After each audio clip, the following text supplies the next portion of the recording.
या चॅनलचे अपडेट्स मिळवण्यासाठी कृपया @पोस्ट मराठीला लाईक करा, शेअर करा आणि सबस्क्राइब करायला विसरू नका. Good morning. How are you? Sorry, I got a little late. How are you? All well? Would you like to say something? No, we can start, sir. So, first of all, this is not the H-bomb. H-bomb is coming. This is another milestone in setting up and demonstrating to the youth of this country how elections are being rigged.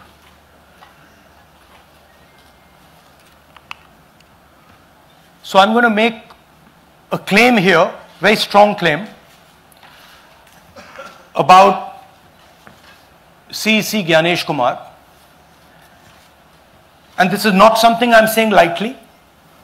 I'm the leader of the opposition in the Lok Sabha. This is something I'm saying after solid proof that I'm going to show you, the youth of India, the people of India today.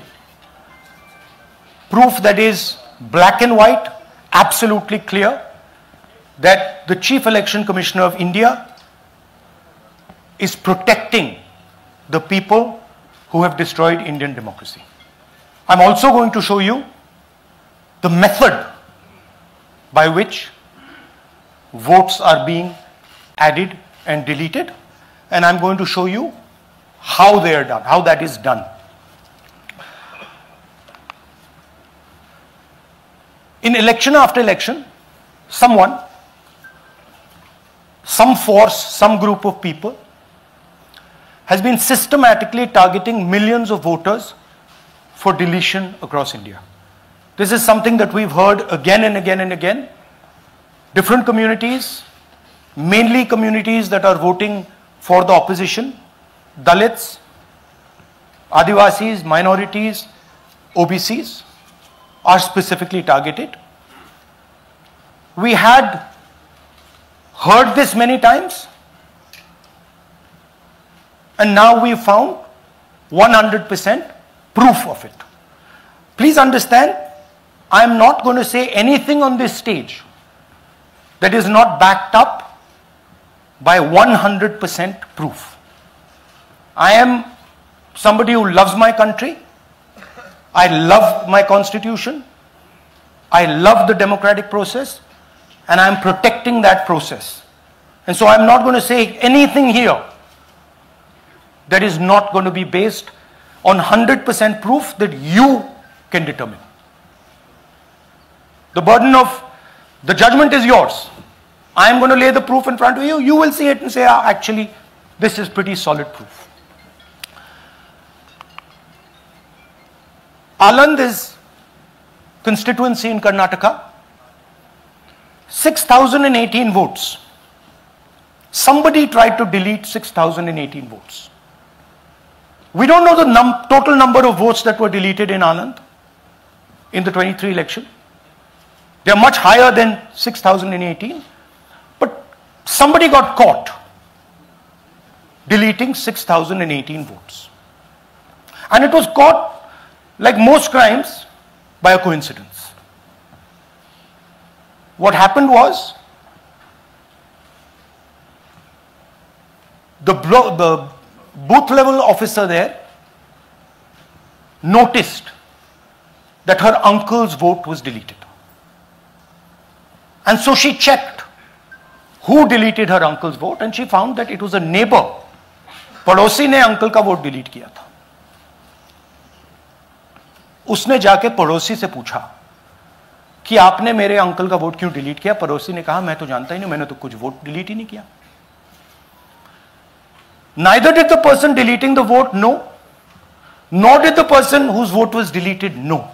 Some other force hijacked the process and deleted the vote. And as luck would have it, got caught. What does the operation look like? In Anand, 6,018 applications were filed, impersonating voters. The people who filed these applications actually never filed them. And we will show you evidence of that on this stage. The filing was done automatically using software. We will show you that. Mobile numbers from outside Karnataka, from different states, and you can see on the map, from different states were used to delete numbers in Anand. And it was done targeting Congress voters. So this was not random. We will show you again that these deletions were specifically targeting booths where the Congress party was winning. Here is example number 1, lady called Godabai. Someone created fake logins, deleted 12 voters, attempted to delete because then this was stopped. Godabai, of course, has no idea. Can you show us what Godabai has to say about this? Election time na arji hakila nanaga adaka sambanಧ ಇಲ್ಲ ಅದು ಯಾರು ಹೊಟ್ಟಿ ಕಿಚ್ಚಿ ಯಾರು ಏನ ಹಾಕ್ಯಾರ ಅನ್ನೋದು ನನಗೆ ಗೊತ್ತಾಗಿಲ್ಲ. So she has no idea. These were the cell phone numbers that were used to delete these people. These are not from Karnataka.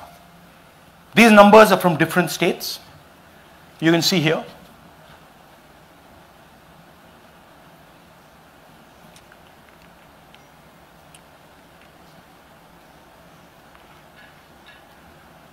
So the question is, whose numbers are these?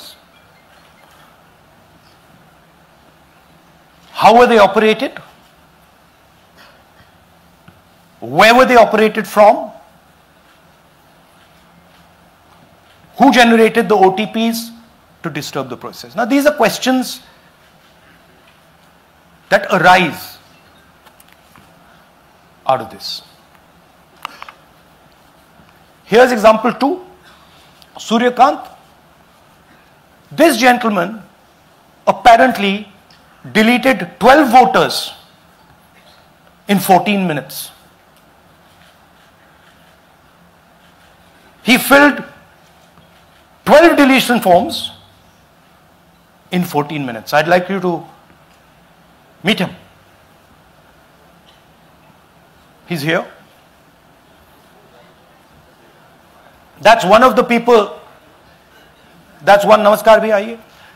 Babita Chaudhary is one of the votes that he is supposed to have deleted. Aiye bhaiya. He is supposed to have deleted. This is the gentleman. ये इनका vote delete किया जा रहा था. ये कर रहे थे. इनसे आप पूछिए. बताइए. That's our candidate. हाँ. कन्नड़ा में बोलिए. ನನ್ನ ಹೆಸರು ಸೂರ್ಯಕಾಂತ್ ಗೋವಿನ. ನಾನು ಸರ್ಸಂಬ ಗ್ರಾಮದಲ್ಲಿ ಇದ್ದೆ. ನನಗೆ ನಾಲೆಜ್ ಕೇಳದೆ ನನ್ನ ಹೆಸರು ಮೇಲೆ 9 ಜನರ ಲಿಸ್ಟನ್ನು ಡಿಲೀಟ್ ಮಾಡಿದ್ದಾರೆ. ಅದು ಯಾಕಂತ ಇವರು ನನಗೆ ಬಂದು ಕೇಳಿದರು, ನಮ್ಮ ಹೆಸರು ನೀವು ಯಾಕೆ ಡಿಲೀಟ್ ಮಾಡಿದ್ರಿ ಅಂತ.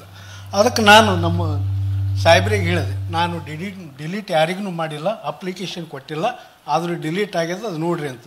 ಹಾಗಾಗಿ ತಹಶೀಲ್ದಾರ್ಗೆ ಹೋಗಿ ಕಂಪ್ಲೇಂಟ್ ಕೊಟ್ವಿ. ಮತ್ತು ಕಮಿಷನರ್ ಇದು ನಮ್ಮ ಜಿಲ್ಲಾ ಎಲೆಕ್ಷನ್ ಒಂದು ಇದಕ್ಕೆ ಕಂಪ್ಲೇಂಟ್ ಕೊಟ್ವಿ. ನನ್ನ ಹೆಸರ ಮೇಲೆ 12 ಜನರದು डिलीट ಮಾಡಿದ್ದು ನಿಜ ಇರ್ತದೆ. थोड़ा ट्रांसलेट कर लीजिए. मेरे नाम पे 12 लोगों का नाम डिलीट किया गया है. हालांकि मुझे मालूम नहीं, मैं कभी किसी को मैसेज भेजा भी नहीं, मैं बुलाया भी नहीं. ये बबीता आके पूछने से पता चला कि मैंने मेरे फ़ोन से ऐसा मैसेज दिया, लेकिन असल में मैंने किसी को भी मैसेज नहीं किया. आप कुछ कहेंगे? नहीं, ठीक है. Thank you. Thank you.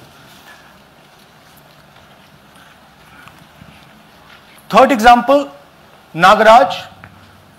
2 applications filed and submitted in 36 seconds.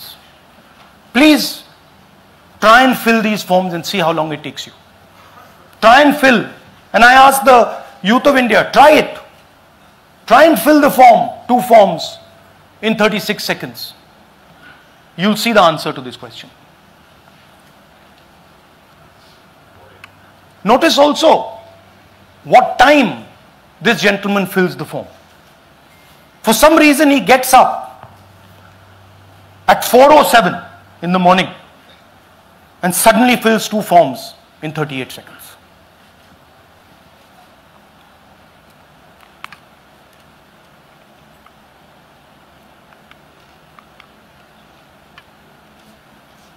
Now let's talk about how this is being done and why I'm saying and we are saying that this is being done in a centralized manner, and this is being done not using individuals but using software. Look at the serial numbers. Serial number 1, serial number 1, serial number 1, serial number 1. Serial number 1 means that this is the first person whose name, this is the first name in the booth. So a software is picking up the first name in the booth and using it to delete voters. So someone ran an automated program that ensured the first voter of the booth was the applicant. That same person got cell phones from outside the state, used them to file the applications. And we are pretty certain that this was done in a centralized manner and it was done at scale. This was not done in a, at a worker level. This was done at a call center level. Okay? Targeted deletions in strong Congress booths. The top 10 booths with maximum deletions are Congress strongholds. Congress won 8 other 10 booths in 2018. This was not a coincidence. This is a planned operation. Now, let's come to why I'm making such a direct accusation about this gentleman, Gyanesh Kumar. There is an ongoing investigation on this matter in Karnataka. The CID of Karnataka has sent 18 letters in 18 months. 18 letters in 18 months to the Election Commission. And they have asked the Election Commission for some very simple facts. Number 1, give us the destination IP from where these forms were filled.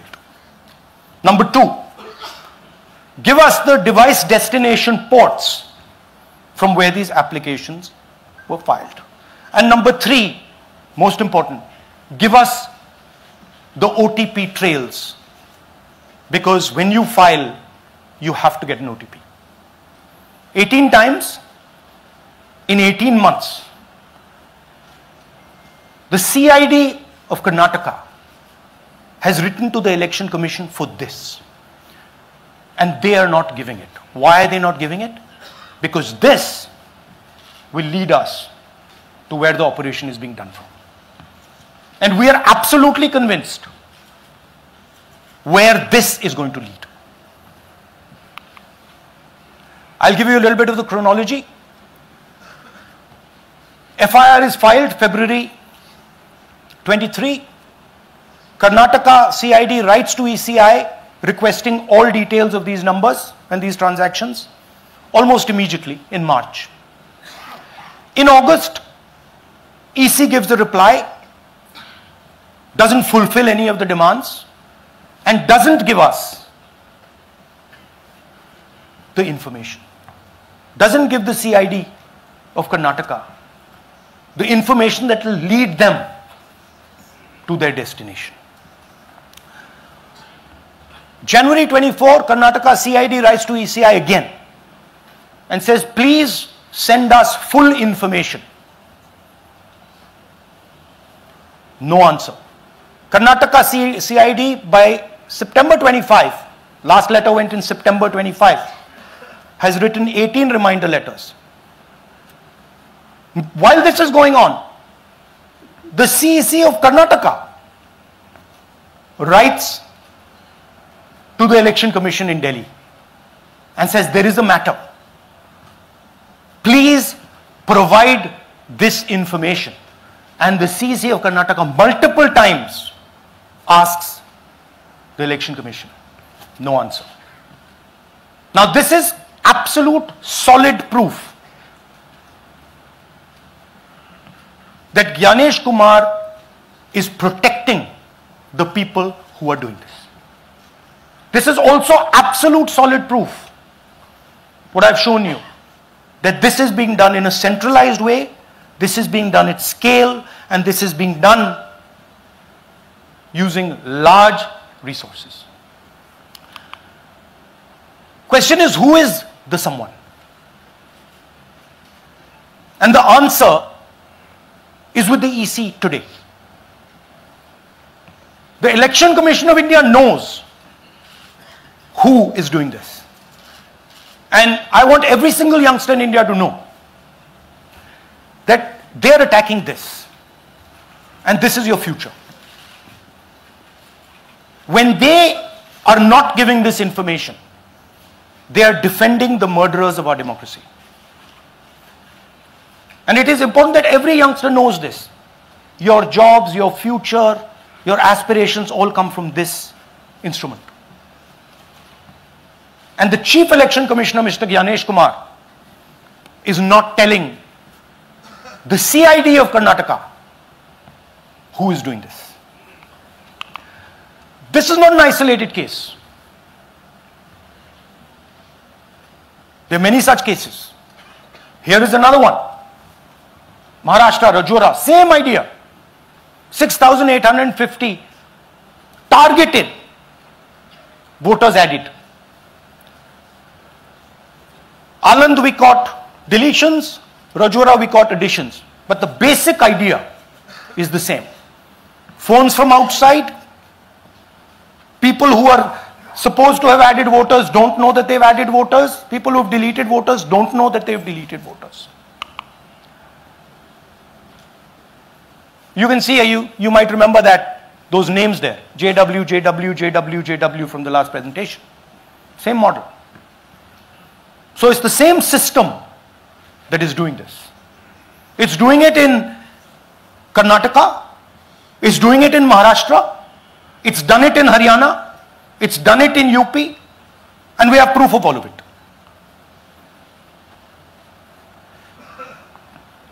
Names are being filled.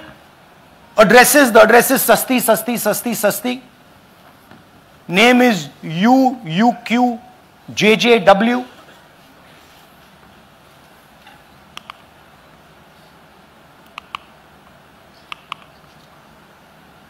So, what are we saying here?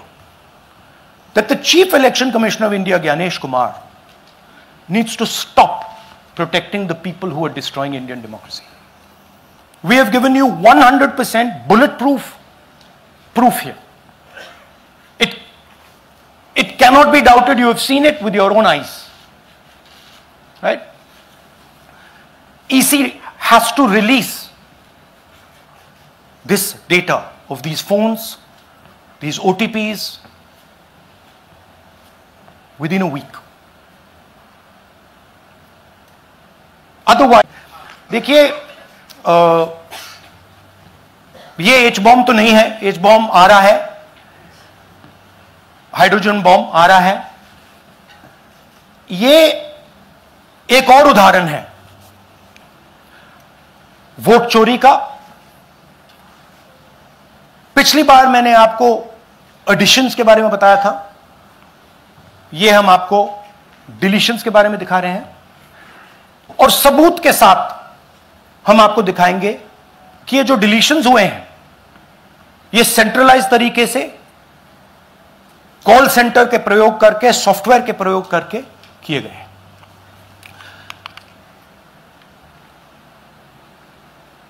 हमारे पास इस presentation में जो मैंने आपको अभी दिखाया 100% सबूत है, प्रूफ है कि ज्ञानेश कुमार जी हिंदुस्तान के चीफ इलेक्शन कमिश्नर वोट चोरों की रक्षा कर रहे हैं, और यह मैं आपको अभी दिखाने जा रहा हूं। हर इलेक्शन में हमें रिपोर्ट आती थी कि वोटर्स डिलीट हो रहे हैं, कांग्रेस वोटर्स डिलीट हो रहे हैं, ऑपोजिशन के वोटर्स डिलीट हो रहे हैं, दलित वोटर्स डिलीट हो रहे हैं, आदिवासी हो रहे हैं, माइनॉरिटी वोटर्स डिलीट हो रहे हैं, ओबीसी वोटर्स डिलीट हो रहे हैं। मगर जब डिलीट होते हैं ऑपोजिशन के ही होते हैं। कर्नाटक में आलंद कंस्टिट्यूएंसी है, यहां पे चोरी पकड़ ली, कोइंसिडेंस से पकड़ी। वहां की जो बीएलओ थी उसने देखा कि उसके रिश्तेदार को डिलीट कर दिया गया था। जैसे चोरी पकड़ी जाती है, कोई छोटी सी गलती हो जाती है, हाथ आ जाती है। आलंद में 6018 वोटर्स डिलीट हुए, उसमें से इनकी रिश्तेदार थे। उन्होंने पता लगाया कि मेरे रिश्तेदार को डिलीट किसने किया। पता लगा कि पड़ोसी ने रिश्तेदार को डिलीट किया। बीएलओ ने जाके पड़ोसी से पूछा कि भैया आपने मेरे रिश्तेदार को क्यों डिलीट किया? पड़ोसी ने कहा मैंने तो नहीं किया। बीएलओ सस्पिशियस हो गई, शक पड़ा, उसने प्रोसेस चालू कर दी।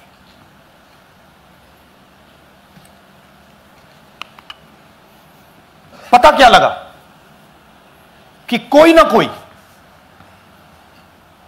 किसी ने आलंद में वोटर डिलीशन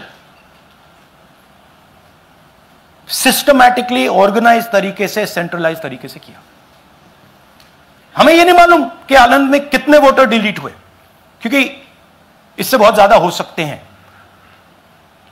6000, तकरीबन 6000 पकड़े गए, उस पर इन्वेस्टिगेशन हो गया।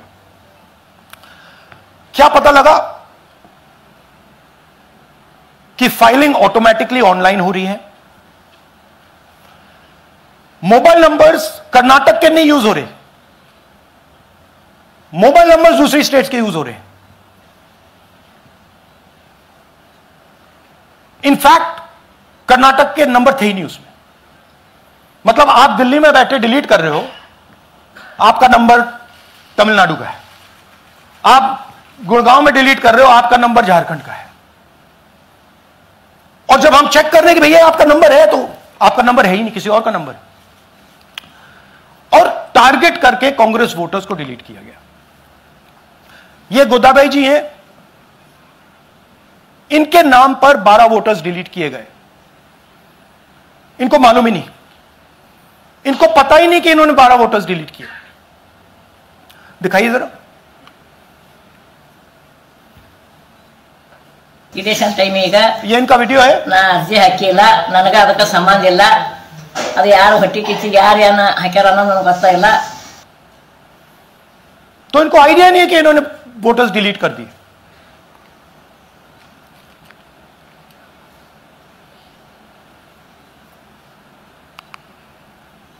ये सारे के सारे जो नंबर्स हैं, ये कर्नाटक के नंबर्स नहीं हैं, ये अलग अलग स्टेट्स के नंबर्स हैं।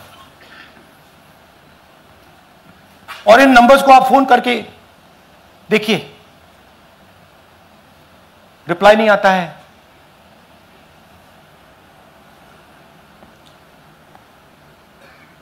तो सवाल यह है कि किसके नंबर्स हैं, ये किसने ऑपरेट किए, जब इन्होंने ऑपरेट किए ये कहां थे, आईपी एड्रेस क्या था, ओटीपी कैसे जनरेट हुआ, कहां गया, यह सवाल है।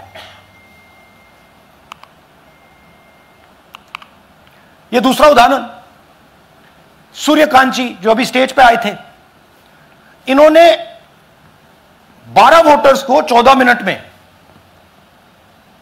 डिलीट कर दिया। आप फॉर्म भरने की कोशिश कीजिए, डिलीशन फॉर्म भरने की कोशिश कीजिए, देखिए।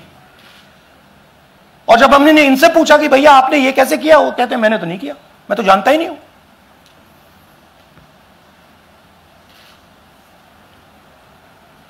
बबीता चौधरी जी का इन्होंने एक नाम डिलीट किया, यहां खड़ी है बबीता जी, यहां है। सूर्यकांत जी यहां है, आ जाइए जरा स्टेज पे, एक सेकंड आ जाइए। ये दोनों खड़े हैं यहां पे, सूर्यकांत जी, बबीता जी। इनको मालूम ही नहीं कि इन्होंने डिलीट किया। Thank you. नागराज जी, इन्होंने 2 एप्लीकेशन 36 सेकंड में फाइल कर दी है। और मजे की बात देखिए, ये 4 बजे सुबह उठ के फाइल कर रहे हैं। पता नहीं क्या हुआ, 4 बजे सुबह कहा कि भैया मैं 2 वोटर को डिलीट करूंगा, और कितने 36 सेकंड में डिलीट कर दिए, फिर सो गए।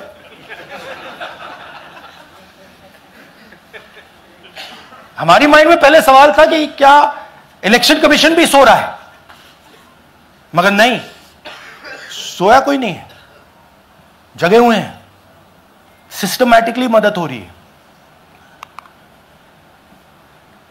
यह देखिए दूसरी बात, जो भी डिलीट कर रहा है वोटर लिस्ट में उसका सीरियल नंबर 1 है।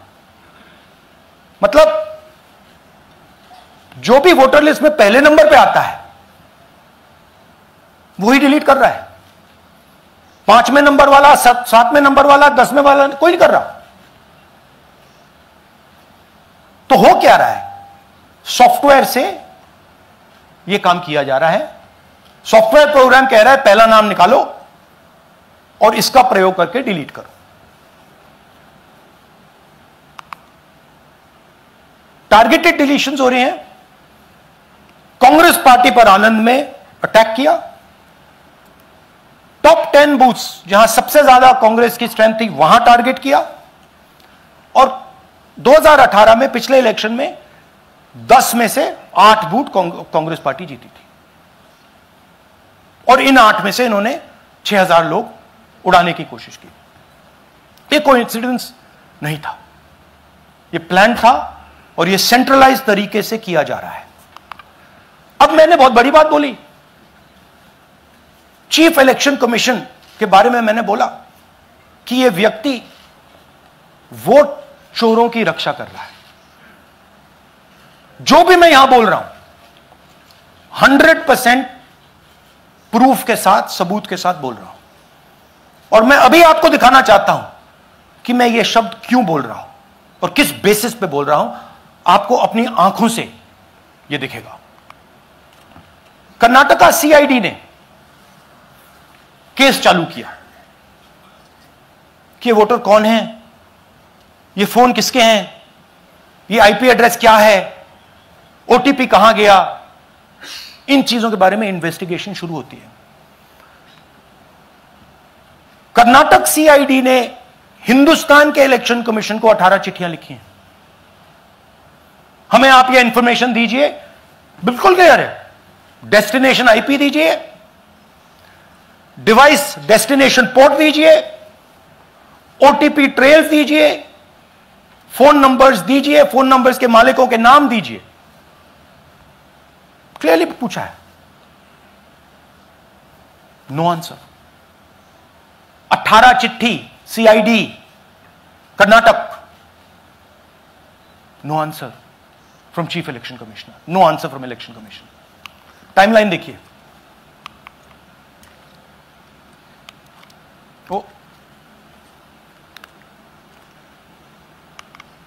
ओके, फरवरी 23 में इन्वेस्टिगेशन शुरू होती है। मार्च 23 में कर्नाटका सीआईडी चिट्ठी लिखती है ईसीआई को कि हमें सारे डिटेल्स दे दीजिए। अगस्त में इनकंप्लीट डिटेल्स दी जाती हैं, जिससे कोई इन्वेस्टिगेशन आगे नहीं बढ़ेगा। जिन चीजों की जरूरत थी वो नहीं दी, जिसकी जरूरत नहीं थी वो सारी दे दी। पहला सबूत। दूसरा सबूत, 18 बार रिमाइंडर लेटर गए हैं।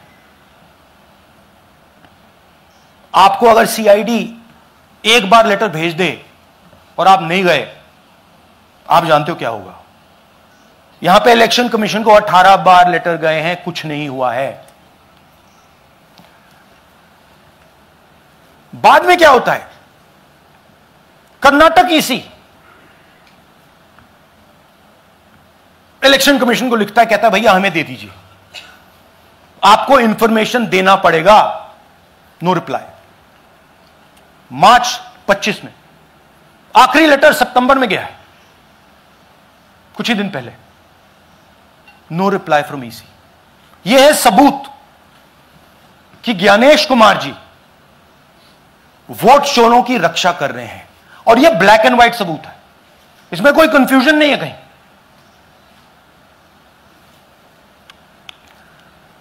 तो सवाल उठता है, ये है कौन जो सेंट्रलाइज तरीके से कॉल सेंटर के प्रयोग से, सॉफ्टवेयर से अलग अलग प्रदेशों में वोट डिलीट कर रहे हैं, ऐड कर रहे हैं? इलेक्शन कमीशन जानता है, ज्ञानेश कुमार जी जानते हैं। अच्छा, ये सिर्फ आनंद में नहीं हुआ, ये अलग अलग कंस्टिट्यूएंसीज में हुआ है। आनंद में लीगल प्रोसेस चालू हो गई, पकड़ लिया। यहां महाराष्ट्र में उसी मोडस ऑपरेंडी से, उसी सिस्टम से यहां पे वोट ऐड हुए हैं। आनंद में डिलीट, रजौरा में एडिशन, 6850। आपको याद होगा पिछले प्रेजेंटेशन में मैंने आपको नाम दिखाए थे, ये देखिए वही नाम यहां है। वही सिस्टम महाराष्ट्र में चल रहा है जो कर्नाटक में चल रहा था। नाम वैसे ही है, JW JW JW, पता वैसा है JW JW, नाम यू ऐसे किसी ने टाइप करके लगा दिया। तो जो ये काम कर रहा है, ये उत्तर प्रदेश में, हरियाणा में, बिहार में, कर्नाटक में, महाराष्ट्र में वही कर रहा है।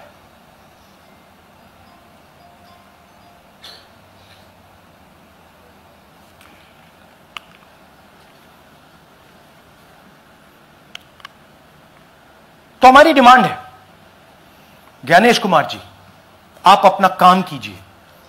आपने ओथ लिया है, आप हिंदुस्तान के चीफ इलेक्शन कमिश्नर हैं। आपसे कर्नाटक की CID सबूत मांग रही है।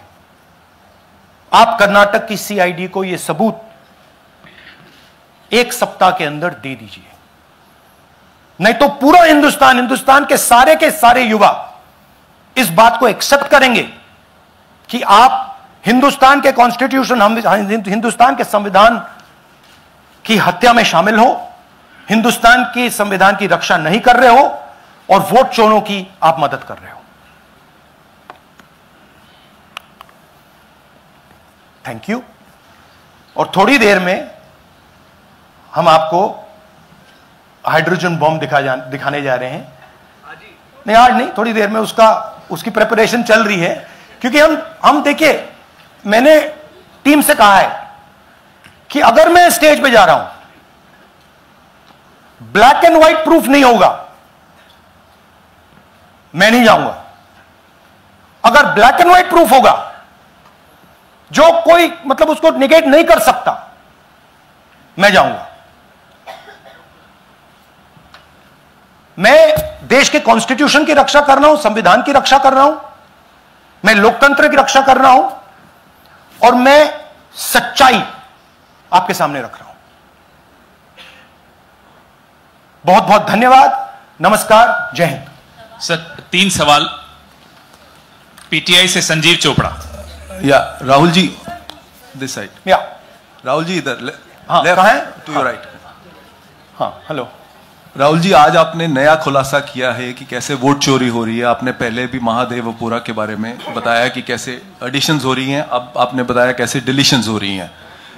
लेकिन देखने में ये आ रहा है कि इलेक्शन कमीशन इस पे कोई एक्शन नहीं ले रहा, और आगे चल के वो तैयारी कर रहे हैं पूरे देश में SIR लाने की। तो आप इस मुहिम को आगे कहां तक ले जाएंगे, और SIR के बारे में क्या करने वाले हैं? देखिए, हम आपके सामने क्रिमिनलिटी रख रहे हैं। हमारा काम आपके सामने सच्चाई रखने का है, और हम रख रहे हैं। हिंदुस्तान में दूसरे इंस्टीट्यूशंस भी हैं, सिर्फ इलेक्शन कमीशन नहीं है, लीगल सिस्टम है, उनको भी इन चीजों को देखना चाहिए। यहां पे हम चीफ इलेक्शन कमिश्नर के बारे में ब्लैक एंड व्हाइट कह रहे हैं। आपने कहा कि हमने एडिशन डिलीशन दिखाया,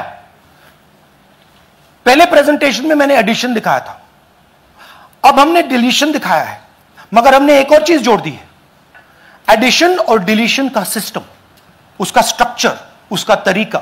और हमने यह दिखाया है कि जो डिलीट कर रहा है, जो ऐड कर रहा है, महाराष्ट्र में, कर्नाटक में, यूपी में, वो एक ही आदमी है, एक ही फोर्स है। हमने आपको वो एड्रेसेस दिखाए। Same system is being used in Maharashtra, is being used in Karnataka, is being used in Uttar Pradesh, is being used in Haryana. Same people are doing it. Say Siddharth, ANI। Sir, this side sir. हाँ sir, on your left sir. हाँ, on your left, this side sir, on your left. Sir, मेरा आपसे सवाल ये है कि जब आप कह रहे हैं कि ज्ञानेश कुमार जो चीफ इलेक्शन कमिश्नर है, उन्हें पता है ये कौन कर रहा है, हाँ। और ये पॉलिटिकल फायदा जरूर किसी को हो रहा है, आप कह रहे हैं कांग्रेस के बूथ के ऊपर ही हाँ। सारे वोट्स डिलीट किए जा रहे हैं, तो वो कौन लोग आपके हिसाब से हैं जिनको ये फायदा पहुंच रहा है, पहला। और दूसरा ये, वो आपने एक हफ्ते का समय दिया है, जब आपने एक हफ्ते का समय दिया है, तो क्या एक हफ्ते बाद आप इसको आगे कैसे इनिशिएट करेंगे? क्या आप लोग कोर्ट का रास्ता अपनाएंगे या और कोई हायर एजेंसी से इस बात की डिमांड करेंगे? क्योंकि ये ऑर्गेनाइज्ड तरीके से क्राइम दिखाई दे रहा है जो आप बता रहे हैं, अगर आपकी बात के ऊपर जाएं। देखिए, फ्रैंकली ये जो मैं यहां कर रहा हूं, ये मेरा काम नहीं है। मेरा काम डेमोक्रेटिक सिस्टम में पार्टिसिपेट करने का है। मेरा काम डेमोक्रेटिक सिस्टम की रक्षा करने का नहीं है। वो काम हिंदुस्तान के इंस्टीट्यूशंस का है। वो काम वो नहीं कर रहे हैं, इसलिए मैं कर रहा हूं। अब मैं आपको यह कह सकता हूं कि हमने आपको 2 बार सबूत दिखाया है, और जब हम ये प्रेजेंटेशंस खत्म करेंगे, इसमें लगेंगे 2-3 महीने, जब हम ये खत्म करेंगे, आपके माइंड में कोई डाउट नहीं होगा कि हिंदुस्तान में state after state, Lok Sabha after Lok Sabha चोरी हो रही है। तो मेरा काम सच्चाई दिखाने का है। मैं हिंदुस्तान की जनता को, हिंदुस्तान के युवाओं को सच्चाई दिखा सकता हूं। यह मेरा काम है।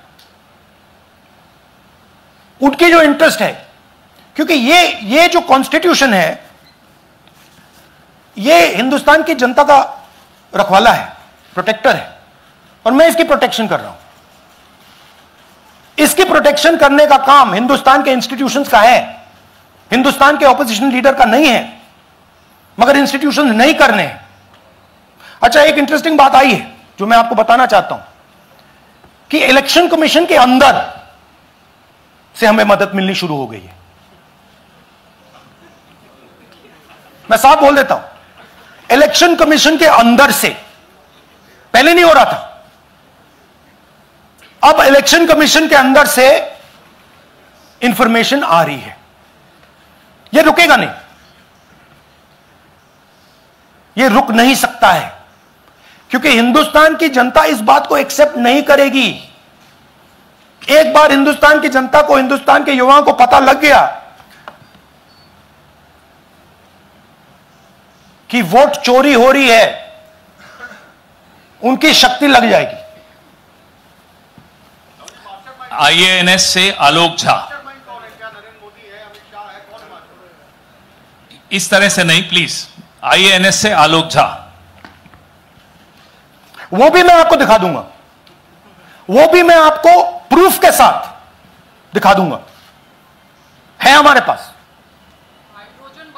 राहुल जी, हाइड्रोजन बॉम्ब में ब्लैक एंड व्हाइट है। मैं फाउंडेशन लगा रहा हूं, मैं फाउंडेशन क्रिएट कर रहा हूं, है हमारे पास। मैं स्टेज पे बिना प्रूफ के नहीं चढ़ूंगा, बता रहा हूं। राहुल जी, आपने कहा ऐसे मत पूछिए please. Last question. Rahul ji, IANS से आलोक झा। राहुल जी इधर, आपने कहा आपके पास आलोक झा इधर सर, कहां हैं जी? हाँ, आपने कहा सर कि आपके पास पुख्ता सबूत है, ब्लैक एंड वाइट सबूत है, तो क्या अगर ईसीआई अभी जवाब नहीं देती है तो कोर्ट का रुख करेंगे, ये ऑप्शन है आपके पास, जाएंगे? देखिए, मैंने कहा कि मेरा काम as opposition leader normal situation में मेरा काम ऑपोजिशन का रोल है, सरकार पे प्रेशर डालने का रोल है। मेरा काम हिंदुस्तान के लोकतंत्र को बचाने का नहीं है। मैं वो काम कर रहा हूं, इस स्टेज पे मैं वो काम कर रहा हूं। तो मेरी सोच है कि as a patriotic Indian, as somebody who loves India, who loves the constitution, it is my duty to put the truth in front of the people of India. अब अगर हिंदुस्तान के इंस्टीट्यूशंस कुछ करना चाहते हैं, वो करेंगे। उनमें भी बहुत लोग हैं, जैसे मैंने आपसे कहा, मैं सरप्राइज हो रहा हूं, इलेक्शन कमीशन से लोग आ रहे हैं, इंफॉर्मेशन दे रहे हैं और बढ़ रहा है वो। क्या जब तक सीईसी ज्ञानेश कुमार अपने पद पर है, जैसा कि आप कह रहे हैं कि वो फ्री एंड फेयर इलेक्शन होने नहीं दे रहे, तो तब तक इलेक्शन का मतलब क्या रह जाएगा? हाँ, तो आप इमेजिन कीजिए, और ये शॉकिंग बात ये है बस कि ये अभी शुरू नहीं हुआ, ये 10-15 साल से चल रहा है। ये सिस्टम है, ये स्ट्रक्चर है। हिंदुस्तान की जो डेमोक्रेसी है वो हाईजैक हो गई है। I am shocked frankly. Democracy, brothers and sisters, democracy can only be saved by the people of India. Nobody else can save democracy. Rahul Gandhi can come here and say something and say this is the truth. But the people of India, who I believe in, who I love, can do it. The day the people of India realize that आपका जो लोकतंत्र है, आपका जो संविधान है, वो आपसे चोरी हो गया है, उस दिन काम हो जाएगा। Thank you. अब आप लोग अपने स्थान पर खड़े हो जाइए राष्ट्रगान के लिए। ये है इनकी डिटेल लिस्ट, देख लीजिए। राष्ट्रगान के लिए अपने स्थान पर खड़े हो जाइए।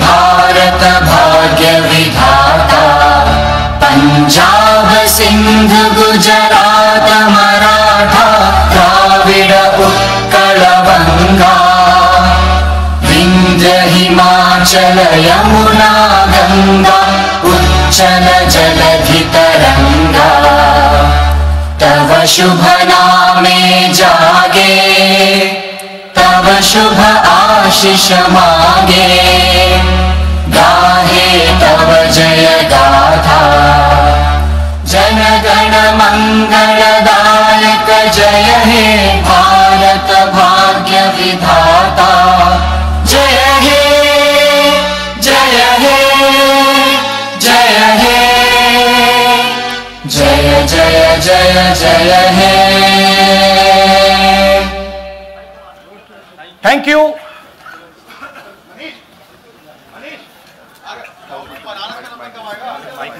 भैया नहीं, भैया, डोंट डू दैट।